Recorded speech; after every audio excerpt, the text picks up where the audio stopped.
Hello everyone, I'm meteorologist Charlie Ironmonger. Thank you so much for joining me today for your 9 a.m. news and weather update from the First Alert Desk. Now I want to start out with news out of Martin County where a road closure is set to begin coming up on Monday. The DOT says starting Monday that Smithwick Creek Church Road to Highway 17 and Gilbert Ward Road will be closed. This will be closed until October 17th. Due to the replacement of bridge number 22 over Smithwick Creek. Now, detour routes include traveling Smithwick Creek Church Road towards Highway 17, where Gilbert Road to Thurman Griffin Road, and then you can head back out to Highway 17. Or traveling Smithwick Creek Church Road from Highway 17 is Thurman Griffin Road to Gilbert Ward Road out to Smithwick Creek Church Road. Again, those details can be found on our website, WITN.com. And now we want to turn our attention to the Capitol, where last night, I believe it was yesterday, the U.S. Senate passed Trump's big, beautiful bill. Of course, the bill now heads back to the House for another round of voting. NBC's Ryan Nobles has more on the latest developments. On Capitol Hill today, attention now shifts to the House, with President Donald Trump's so-called big, beautiful bill officially heading to the floor overnight, but facing a potential uphill battle in Trump's own party after the bill narrowly squeaked through the Senate with a tie-breaking vote from Vice President J.D. Vance. The bill as amended is passed. Republican senators made changes to the bill to get it through. Now, some moderates worrying there are too many cuts, while some Republican hardliners in the House think the changes weaken the cuts they want. I can't imagine they have the vote. This whole thing is, I don't know what to call it. It's a show. Speaker Mike Johnson still optimistic he can pass the bill. I encouraged them to amend it as lightly as possible. They went a little further than many of us would have preferred. But we have the product now. In the Senate, 3 Republicans and all Democrats voted no, including Rand Paul, who was critical of a deal hatched to win over Alaska's Lisa Murkowski. They chose to add more pork and subsidies for Alaska to secure that vote. Murkowski responding. Senator Paul said that that your vote was a bailout for Alaska at the expense of the rest of the country. Oh my God. That's what Senator Paul said. This one was easy. Senator, we've got the... I didn't say it, ma'am. I'm just asking for your response. My response is, I have an obligation to the people of the state of Alaska. Do I like this bill? No, because I tried to take care of Alaska's interests.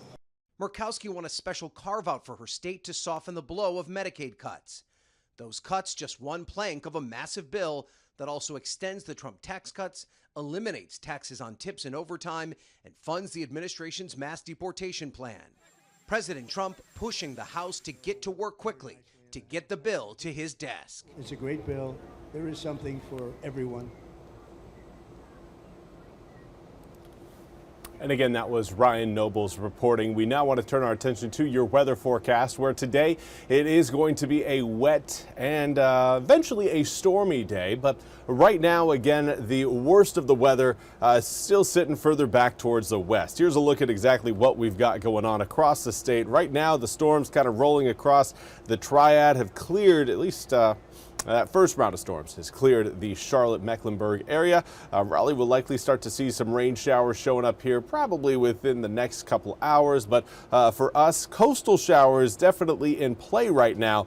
But the heavier rain that's going to be affecting everyone, it's likely going to be coming in probably right around lunchtime. So we got a few more hours before, again, the real heavy stuff shows up. But again, right now, cloud cover is certainly getting thicker over the east ahead of those showers and storms. Right now, we do have some thunderstorms rolling across down east Carteret County and going to continue to work its way pretty much right over the Outer Banks. So for those of you watching on Ocracoke, heads up, probably within the next, give it about maybe 20 minutes, maybe even less if you're on the south end, before rain showers start to show up for your area. Now let's take a look at exactly where we're at temperature-wise. Currently, air temps upper 70s to low 80s.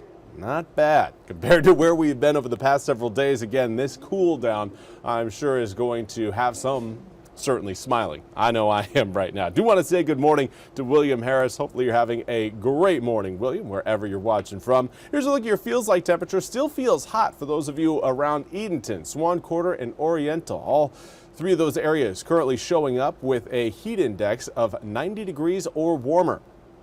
Now, winds still out of the southwest, which indicates that that front has not passed us yet. Of course, we know that by the lack of rain, but the wind speeds are likely going to be picking up as we head through the next several hours. They'll start to calm down once we get that front through eastern North Carolina, but it's going to be a fairly slow process. Air temperatures today may get into the mid-80s, but through the afternoon, once those showers and storms start to come down, air temperatures really not going to be getting all that high. In fact, they're going to be cooling. I'd anticipate the afternoon being spent more in the low 80s than the mid-80s. Certainly something to keep in the back of your mind. Now, let's zoom the picture out, get a better idea of exactly what we've got going on, not just with today's forecast, but what we've got coming up beyond today. And it's high pressure set up off to our northwest, just on the other side of that cold front, that will likely be bringing in more sunshine, more heat, and more humidity as we head into tomorrow.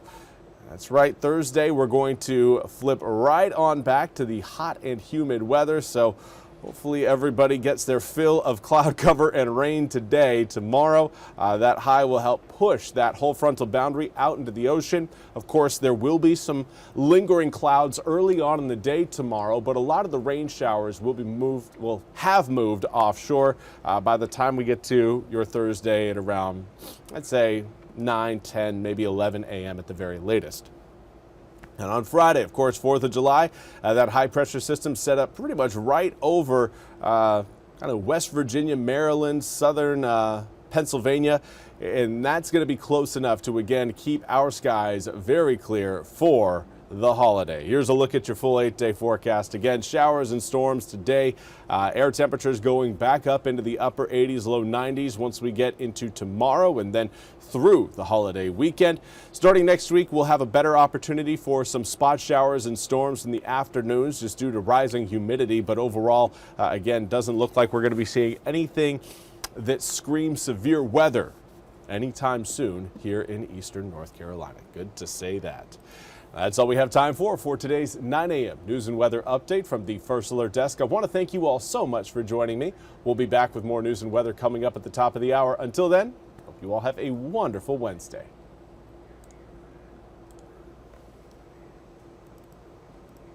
This hour of the WITN First Alert Desk is sponsored by ENC Pirate Realty.